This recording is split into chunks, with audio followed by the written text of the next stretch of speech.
Ayat hari ini adalah Lukas 6, ayat 38. Mari kita baca bersama. Berilah dan kamu akan diberi. Suatu takaran yang baik, yang dipadatkan, yang digoncang, dan yang tumpah keluar akan dicurahkan ke dalam ribaanmu. Sebab ukuran yang kamu pakai untuk mengukur akan diukurkan kepadamu. Amin. Hari ini adalah kali ketiga kita akan berbagi firman dari seri tentang kehidupan dengan judul Mengalir dan Melepaskan. Pada pertemuan pertama, kita belajar tentang menghidupkan. Tuhan adalah pribadi yang menghidupkan kita, dan Dia ingin kita mengemban misi untuk menghidupkan sesama. Namun, menghidupkan bukan sekadar perkara hidup atau mati. Bahkan, untuk bisa sampai di sini hari ini, kita telah melewati berbagai krisis yang mengancam kehidupan. Dan secara rohani pun, kita senantiasa berjuang dan menang atas berbagai pergumulan. Tuhan tidak ingin kita hanya sekadar bertahan di ambang batas, tetapi Dia ingin memberikan kehidupan itu dalam kelimpahannya, seolah-olah kita diselamkan ke dalam air yang melimpah. Saya berdoa dalam nama Tuhan agar keluarga dan tempat kerja kita menjadi tempat yang mengalami kehidupan yang dari Tuhan ini. Kehidupan yang kedua adalah menikmati. Menikmati adalah salah satu hal yang kurang kita kuasai sebagai orang Kristen. Meskipun kita mengaku percaya kepada Yesus, kita terkadang hidup dalam kekerdilan, ketakutan, atau kekhawatiran. Namun, Tuhan kita berkata kepada kita seperti ini, Aku telah mengalahkan dunia. Bukan sedang mengalahkan. Bukan pula kalian harus mengalahkan. Tetapi Dia berkata, Aku mengalahkan dunia. Di medan perang yang telah dimenangkan oleh Yesus, kita hanya perlu mengambil rampasan kemenangan. Kita hanya perlu menikmati kemenangannya bersama-sama dan turut serta dalam sukacita itu. Saya berdoa dalam nama Tuhan agar kehidupan kita dipenuhi dengan sukacita menikmati kemenangan ini. Sebenarnya, tema hari ketiga inilah yang menjadi sedikit masalah bagi saya. Ketika memikirkan kata mengalir dalam bahasa Korea, saya mencoba mencocokkan rimanya seperti sedang menulis puisi dan berpikir, mengalir kedengarannya bagus, tetapi bukankah itu terdengar seperti menumpahkan makanan saat makan? Apakah saya perlu memakai celemek? Pikiran-pikiran seperti itu muncul. Jadi, saya pikir akan lebih baik jika kita menggunakan istilah yang lebih sering kita pakai, yaitu melepaskan, yang menyiratkan tindakan sadar untuk melepaskan sesuatu. Karena itu saya menggunakan judul mengalir, melepaskan. Namun, saat memuji dan berdoa hari ini, Tuhan secara ajaib memberikan kesan di hati saya, bahwa kata mengalir itu tepat. Ketika saya bertanya, mengapa mengalir itu tepat? Dia seolah menjawab, itu bukanlah sesuatu yang kamu lepaskan dengan sengaja kepada orang lain. Itu terjadi begitu saja, mengalir dengan sendirinya. Ketika saya bertanya lagi, mengapa begitu? Dia melanjutkan, jika kamu punya 1, bukan berarti kamu membaginya setengah sehingga mengalir. Bukan juga jika kamu punya 10, lalu kamu membagikan 1 sehingga tersisa 9. Apa yang Tuhan katakan adalah, Dia akan menuangkan lebih banyak di atas 10 yang sudah kita miliki. Dengan demikian, kita berbagi dari apa yang meluap di dalam diri kita. Itulah yang disebut mengalir. Jadi, bukan karena saya berusaha keras untuk melepaskannya, melainkan karena Tuhan berfirman, jika aku yang mencurahkannya, itu akan mengalir secara alami. Dalam nama Tuhan saya memberkati, agar melalui ibadah hari ini, Tuhan mencurahkan kepada kita hingga melimpah. Dia akan melakukannya bagi orang-orang yang percaya kepadanya. Mungkin ada di antara Anda yang bertanya-tanya, Tuhan, mengapa Engkau seolah menahan berkat-Mu? Mengapa waktuku belum tiba? Dan merasa khawatir. Namun Tuhan bukanlah pribadi yang pelit kepada anak-anaknya. Ketika Dia mencurahkan hingga kita tidak dapat menampungnya. Semoga curahan itu melimpah dan mengalir sebagai berkat bagi sesama di sekitar kita. Dalam nama Tuhan, saya memberkati. Mari kita mendalami firman hari ini dengan pemahaman tersebut. Ada seorang pelukis yang saya sukai bernama René Magritte. Saya menyukainya bukan karena teknik melukisnya, tetapi karena ia selalu menyisipkan pesan dalam setiap lukisannya. Pesan yang filosofis dan mengajak kita berpikir. Itulah mengapa saya menyukainya. Salah satu lukisannya yang terkenal adalah gambar sebuah pipa. Tetapi di bawahnya tertulis kalimat dalam bahasa Prancis yang berarti, ini bukan pipa. Pelukis itu jelas-jelas melukis gambar pipa, tetapi ia menamainya, ini bukan pipa. Mengapa? Maksudnya adalah, ini adalah pipa, bukan pipa sungguhan. Jadi Anda tidak bisa mengisapnya dan mengeluarkan asap darinya. Melihat imajinasi pelukis ini, ada sesuatu yang saya anggap sangat cerdik. Ketika saya masih kecil, saat membacakan buku dongeng untuk anak-anak, saya pernah memiliki pemikiran yang sedikit nyeleneh. Saat membacakan kisah Putri Duyung, saya berpikir, apa yang akan terjadi jika bagian atas dan bawah tubuh Putri Duyung terbalik? Separuh manusia dan separuh ikan. Tetapi bagaimana jika posisinya terbalik dari yang biasa kita bayangkan? Saya pernah iseng mengatakan hal itu. Belakangan saya baru tahu bahwa pelukis ini benar-benar pernah melukiskannya. Dia adalah pelukis yang melalui imajinasinya selalu mengajukan pertanyaan. Apa yang kita lihat bukanlah segalanya. Ada yang lebih gila dari pelukis ini, yaitu seorang seniman Inggris bernama Banksy. Itu bukan nama aslinya, melainkan nama pena. Pada tahun 2011, Banksy membuat sebuah karya seni instalasi. Dia menggantung sebuah keran dan melukis gambar dengan tulisan, "Ini adalah pipa." Saya mengangkat kisah ini karena topik kita hari ini adalah tentang menjadi pipa atau saluran. Dalam nas hari ini, mengalir memainkan peran seperti pipa. Kita tidak menciptakan air untuk diberikan kepada orang lain. Kita tidak menciptakan anugerah dari dalam diri kita untuk dibagikan. Bukan berarti kita memasak nasi dari dalam diri kita lalu membagikannya. Dulu, ada seorang pendeta bernama Choi Il-do yang menulis buku terkenal berjudul Penyair yang Memasak Nasi dan Menebar Kasih. Saya pernah bertemu dengannya beberapa kali. Kami makan bersama dan berbagi tentang kehidupan. Pendeta itu berkata bahwa ia pernah mengalami masa yang sangat sulit. Ia berkata, sangat sulit karena saya harus terus berbagi. Padahal di dalam diri saya tidak ada lagi yang bisa dibagikan. Yang terdengar di dalam diri saya hanyalah suara mangkuk nasi yang kosong. Tetapi saya harus terus membagikannya. Kita seringkali salah paham dan menganggap kehidupan pelayanan rohani seperti itu. Padahal kita hanyalah sebuah saluran. Kita seperti gerbang yang dilewati begitu saja, sebuah pipa. Bukan kita yang menciptakan sesuatu dari dalam diri kita, lalu memberikannya, tapi ketika Tuhan mengisi kita hingga melimpah, barulah kita membagikannya. Itulah pelayanan dan kehidupan kita. Jadi kita harus terus-menerus berdoa, Tuhan, penuhilah hidupku. Tuhan, buatlah hidupku meluap. Tuhan, penuhilah aku hingga melimpah, agar kasih itu mengalir kepada anggota selku, dan anugerah itu mengalir kepada keluargaku. Kehidupan kita adalah tentang memeriksa, apakah aku terisi atau kosong. Itulah mengapa perenungan firman itu penting. Karena setiap hari, saat melakukan saat teduh, kita harus memeriksa, apakah aku terisi? Apakah firman Tuhan memenuhi diriku? Kebiasaan iman yang terlihat rutin inilah yang pada akhirnya akan menciptakan kehidupan yang menikmati anugerah yang melimpah. Mengalir dimulai dari sana. Sikap kita adalah mengakui bahwa kita adalah saluran. Kita hanyalah perantara untuk berbagi, sambil terus berusaha dan berdoa agar Tuhan mencurahkan dan mengisi kita. Karena itu, Tuhan rindu memberkati kita. Tuhan tidak ingin kita miskin. Tuhan tidak ingin kita melarat. Dia rindu mengisi kita agar kasih-Nya dapat mengalir kepada sesama di sekitar kita. Ada sesuatu yang saya doakan kepada Tuhan ketika saya sangat menderita selama masa studi di luar negeri. Saya menjadikan lagu Wonder Girls yang berjudul Tell Me sebagai pokok doa saya. Tuhan, katakanlah bahwa Engkau mencintaiku 100 kali sehari. Itulah pokok doa harian saya. Saat itu, hati saya merasa bahwa saya dapat mengatasi kerasnya kehidupan studi jika saya mendengar suara Tuhan yang mengatakan, Dia mencintai saya. Meskipun bukan 100 kali, Tuhan setiap hari menyatakan kepada saya, Aku mencintaimu, melalui berbagai peristiwa. Itulah sebabnya saya bisa bertahan di Jerman selama 12 tahun dan menjalani kehidupan yang berkelimpahan tanpa kekurangan sedikit pun. Tuhan akan mencurahkan berkat-Nya kepada kita setiap hari. Tuhan akan membuat kita berkelimpahan setiap hari. Dalam nama Tuhan, saya berdoa agar Anda sekalian menjadi saluran agar berkat itu dapat mengalir. Saya mulai berpikir, apa lawan kata dari mengalir dan melepaskan? Saya pikir inilah jawabannya, menggenggam. Kita hidup dengan pemikiran bahwa kita harus banyak menggenggam. Kita harus menggenggam uang, pengalaman, dan pengetahuan. Kita menggenggamnya agar tidak diketahui rekan kerja atau direbut oleh pesaing. Kita berpikir bahwa hanya dengan menggenggam kita bisa bertahan di dunia yang keras ini.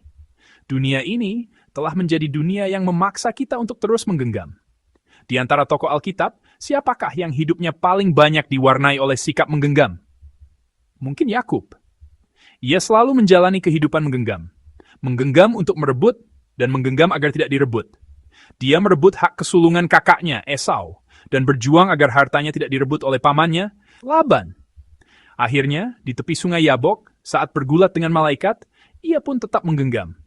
Ia tidak mau melepaskan malaikat itu sebelum ia diberkati.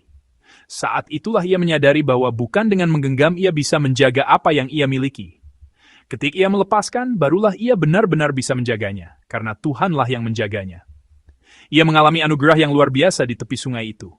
Semoga malam ini, tempat ini menjadi seperti tepi sungai Yabok bagi Anda, di mana Anda mengalami anugerah Tuhan secara mendalam. Saat Anda melepaskan apa yang Anda genggam, Anda justru akan mampu menjaganya. Saya memberkati saudara pada malam ini. Di dalam kepalan tangan kita yang tergenggam, ada berbagai macam kekeras kepalaan dan keinginan untuk menaklukkan dunia ini. Dalam ketegangan yang menyesakkan, ada pikiran. Jika aku melepaskan ini, aku akan tamat. Ada keterikatan pada diri sendiri, dan keinginan untuk menyembunyikan ketakutan. Semua itu ada di dalam kepalan tangan kita. Kita menggenggam erat sambil berpikir, aku tidak boleh membiarkan kelemahanku terlihat. Aku tidak boleh membiarkannya diketahui oleh pesaingku. Dan kita hidup dengan tangan terkepal. Di dalam kepalan tangan kita juga ada perasaan terhadap orang lain. Perasaan jengkel karena niat baik kita tidak diterima dengan baik.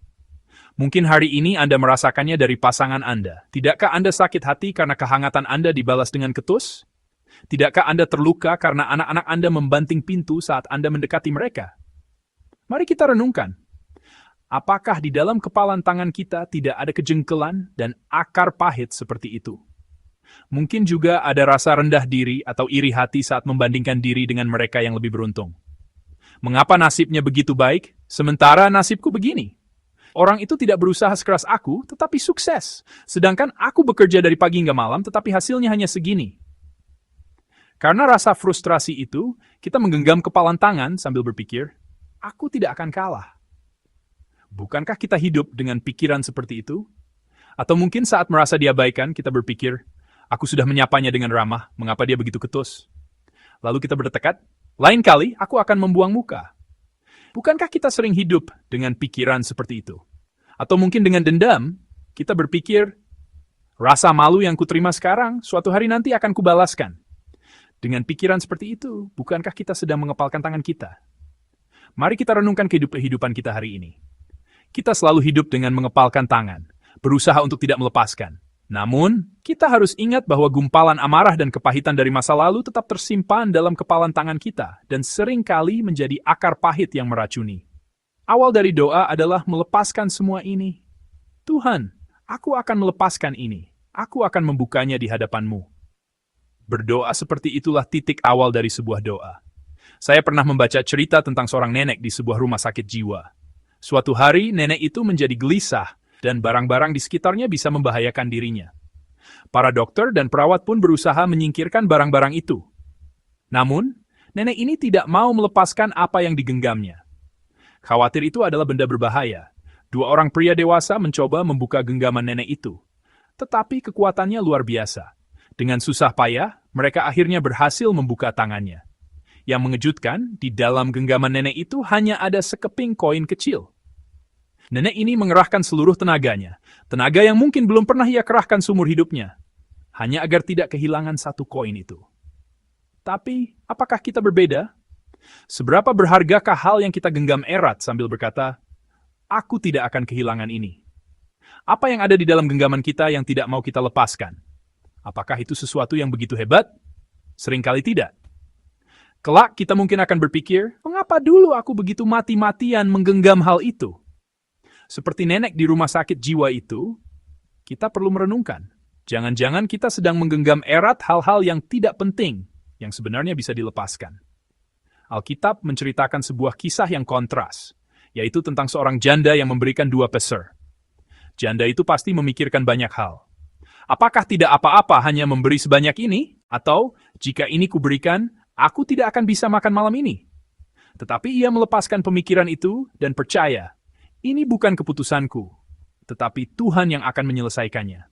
Tuhan yang memberi hati ini, maka biarlah terjadi sesuai kehendaknya. Dengan iman, ia menanggung rasa malu dan meletakkan kekhawatirannya. Ketika ia melakukannya, Tuhan Yesus memujinya dengan mengatakan bahwa ia telah memberi lebih banyak daripada siapapun. Kisah indah itu disampaikan kepada kita hingga hari ini. Seorang nenek gemetar karena tidak mau melepaskan 1 koin. Bukankah itu gambaran kita?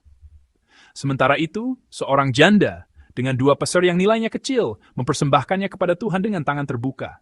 Bukankah ini sikap yang harus kita teladani? Mari kita renungkan hal ini malam ini. Kisah janda itu bukanlah tentang menggenggam, melainkan tentang membuka tangan.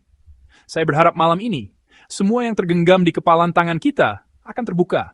Segala sesuatu yang kita pertahankan dengan keras kepala, semoga terlepas dan dipersembahkan di dalam anugerah Tuhan.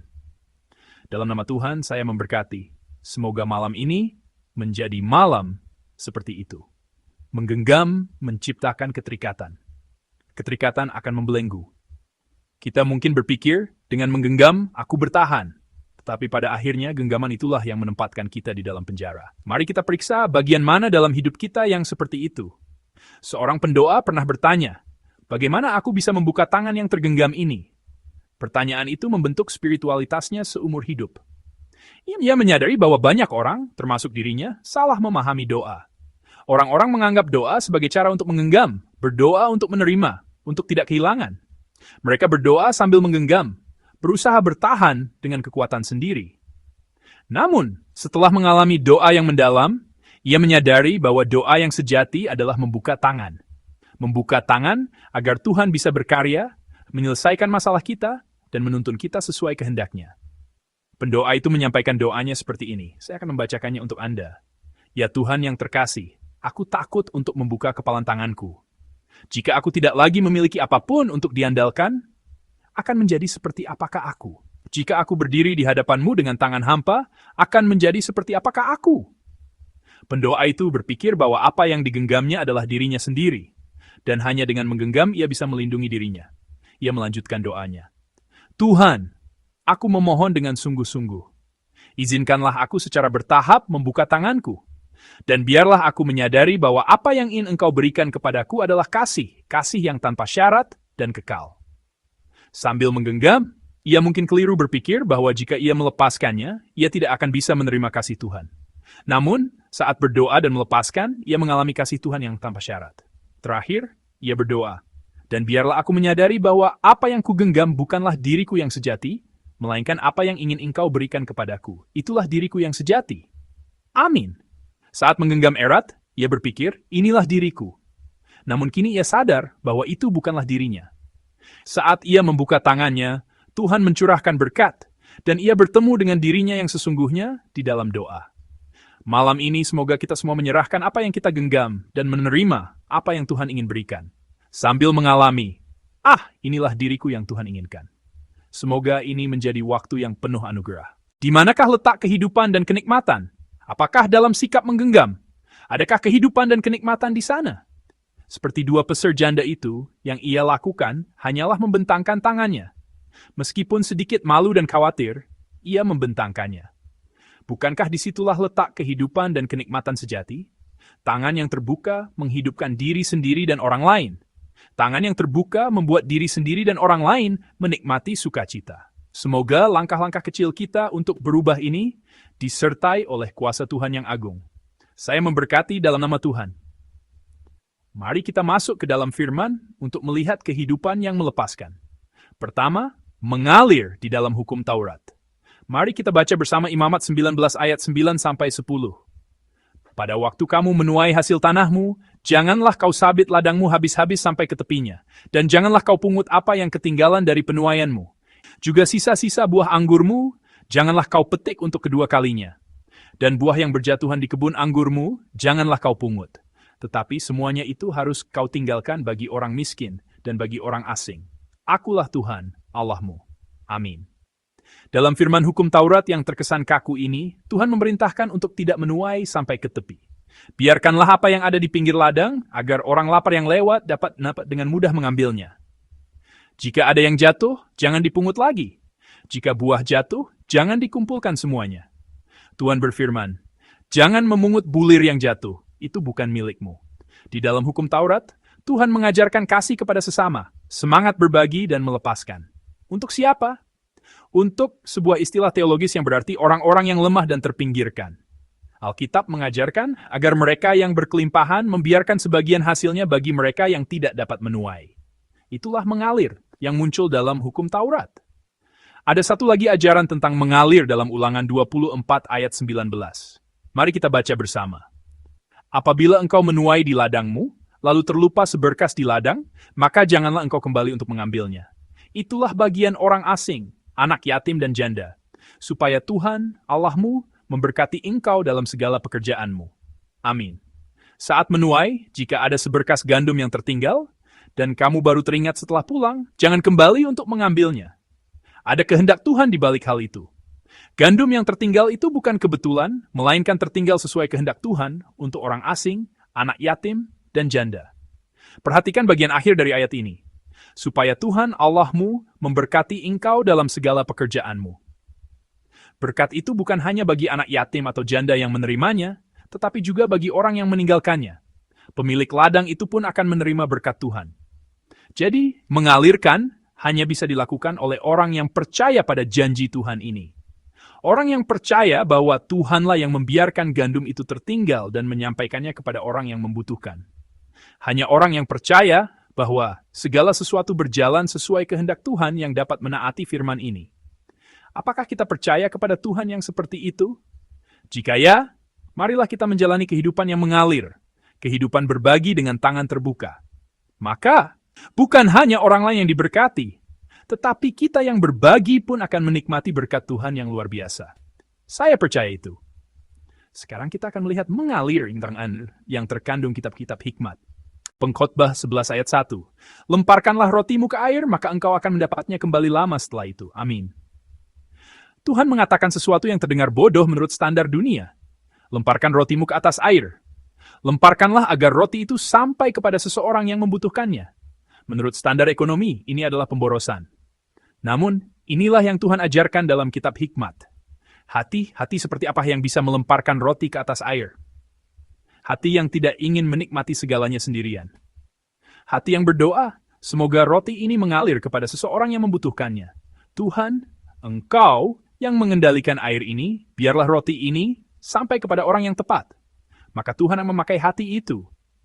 Hanya orang yang percaya bahwa air mengalir karena Tuhan yang membuatnya mengalir yang dapat menaati firman itu. Ada hati yang lebih mendasar lagi di baliknya, yaitu keyakinan. Hidupku tidak bergantung pada roti ini. Seperti yang dikatakan Tuhan, manusia hidup bukan dari roti saja. Orang yang bisa melemparkan rotinya adalah orang yang bisa berkata, hidupku hanya bergantung pada Tuhan. Tindakan itu adalah sebuah proklamasi iman.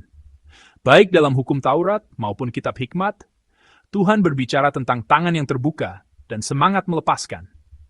Ini bukan hanya tentang perasaan kasihan kepada sesama. Alasan Tuhan mengajarkannya adalah agar kita belajar percaya dan bergantung sepenuhnya kepadanya. Hanya orang yang percaya kepada Tuhan yang akan bertahan dan menikmati kehidupan sejati. Orang seperti apa yang bisa melepaskan? Hanya orang yang percaya bahwa seluruh alam semesta diatur oleh Tuhan. Orang yang percaya bahwa Tuhan sedang berkarya di tengah keluarga kita, di tempat kerja kita, dan di sekolah anak-anak kita. Dalam nama Tuhan, saya berdoa agar iman itu tumbuh di dalam diri kita, dan kita hidup dalam kemenangan setiap hari. Orang yang mempraktikkan pelepasan akan mengalami kehadiran dan karya Tuhan.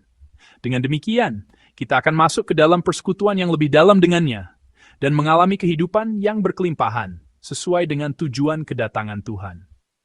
Mengapa mengalir, melepaskan, dan tangan yang terbuka begitu penting? Karena membuka tangan adalah cara Tuhan bekerja. Tuhan telah berkarya bagi kita dengan membuka tangannya. Mari kita baca bersama Mazmur 145 ayat 16. Engkau yang membuka tanganmu dan yang berkenan mengenyangkan segala yang hidup. Amin. Cara kerja Tuhan kita adalah dengan membuka tangannya. Dia tidak menggenggam ketuhanannya untuk dirinya sendiri, tetapi datang kepada kita dengan tangan terbuka untuk memuaskan kerinduan kita dan memberikan segalanya. Di atas kayu salib, Tuhan kita membuka segalanya. Dia membuka tangannya, lengannya, seluruh hatinya, dan memeluk kita dengan tangan yang terbuka. Karena cara kerja Tuhan adalah membuka tangan, maka kita pun harus hidup dengan membuka tangan kepada sesama. Jika kita membuka tangan yang tergenggam untuk sesama, Tuhan pun akan membuka tangan kuasanya untuk kita. Mungkin kita bertanya, mengapa masalah ini tidak kunjung selesai? Mengapa hidup begitu sulit? Bukalah tanganmu. Jangan lagi khawatir, aku hanya punya 2 peser. Jika ini kuberikan, bagaimana dengan makan malamku? Bukalah di hadapan Tuhan. Tuhan sendiri akan membuka tangannya dan menyediakan bagi kita jauh lebih limpah dari itu. Nas hari ini juga mengatakan demikian. Mari kita baca sekali lagi Lukas 6 ayat 38. Berilah dan kamu akan diberi, suatu takaran yang baik, yang dipadatkan, yang digoncang, dan yang tumpah keluar akan dicurahkan ke dalam ribaanmu. Sebab ukuran yang kamu pakai untuk mengukur akan diukurkan kepadamu. Amin. Inilah janji Tuhan kita. Jika kamu memberi tanpa perhitungan, aku akan memberkatimu dengan limpah. Aku akan memberkati dengan menekannya, seperti saat kita memadatkan bekal. Aku akan menggoyangkannya agar lebih banyak lagi yang bisa masuk. Anugerah Tuhan yang melimpah seperti itu akan dinyatakan kepada mereka yang membuka tangan seperti Tuhan. Tuhan tidak pelit kepada kita. Dia rindu memberi. Alasan dia mungkin belum memberikannya adalah karena dia khawatir berkat itu justru akan menjadi kutuk bagi kita. Ada banyak orang yang karena kekayaan justru meninggalkan imannya. Ada banyak orang yang memakai karunia Tuhan untuk kepentingannya sendiri. Agar kita tidak menjadi seperti itu, Tuhan menunggu sampai kita siap menerima berkat-Nya. Jika kita sudah siap, saya percaya Tuhan akan mencurahkan dengan limpah, dipadatkan, digoncang, hingga meluap. Dalam nama Tuhan, saya berdoa agar kita semua menjadi jemaat yang menikmati anugerah seperti itu. Sebab ukuran yang kamu pakai untuk mengukur akan diukurkan kepadamu. Jika kita menggenggam, kita akan sulit menikmati anugerah Tuhan yang tercurah. Maka, marilah kita berdoa. Tuhan, mampukan aku untuk tidak menghitung-hitung dan menjalani kehidupan berbagi dengan tangan terbuka seperti Engkau. Melepaskan adalah membuka tangan yang tergenggam, sehingga kita bisa menghidupkan dan menikmati kehidupan bersama orang lain. Dengan melepaskan berkat yang kita terima, kita menciptakan berkat yang lebih besar bagi lebih banyak orang. Untuk itulah kita dipanggil sebagai murid Kristus. Saya berharap malam ini kita memutuskan untuk hidup sesuai kehendak Tuhan. Tangan yang tergenggam adalah tangan yang berkata, jadilah kehendakku. Tetapi, tangan yang terbuka adalah doa yang berkata, jadilah kehendakmu ya Tuhan. Saat ini, mari kita berdoa bersama. Kami ingin kehendak Tuhan terjadi dalam keluarga, anak-anak, usaha, dan pekerjaan kami. Kami ingin kehendak-Mu terjadi di setiap area kehidupan kami. Mari kita lepaskan tangan yang tergenggam ini, membukanya, dan menyerahkannya kepada Tuhan. Bukan pikiran kita, tetapi kehendak Tuhan yang luar biasa, berkat yang melimpah, dipadatkan, digoncang, dan meluap. Semoga malam ini kita menerima dan menikmatinya. Saya memberkati. Singkatnya, inilah iman. Tuhan yang melakukannya. Tuhan yang memberikannya. Jika kita meletakkan pikiran kita dan membiarkan kehendak Tuhan memenuhi kita, Dia akan mewujudkan hal-hal yang tidak dapat kita bayangkan. Dengan iman itu, mari kita berseru kepada Tuhan malam ini. Sekarang kita akan memuji Tuhan. Mari kita memuji sambil merenungkan lirik pujian penuh. Walau tak bernama, tak hampa. Karena di dalam Yesus, aku puas. Walau miskin, tak kekurangan. Karena di dalam Yesus hanya aku yang kaya. Walau dalam penderitaan dapat bertahan. Karena aku percaya rencana Tuhan. Walau gagal dapat bangkit lagi. Karena di dalam Yesus hanya aku yang menang. Aku penuh dengan Yesus. Yesus. Aku penuh dengan Yesus. Aku penuh dengan Yesus. Raja yang kekal hidup di dalamku. Aku penuh dengan Yesus. Aku penuh dengan Yesus. Aku penuh dengan Yesus. Yesus Raja yang hidup di hidupku.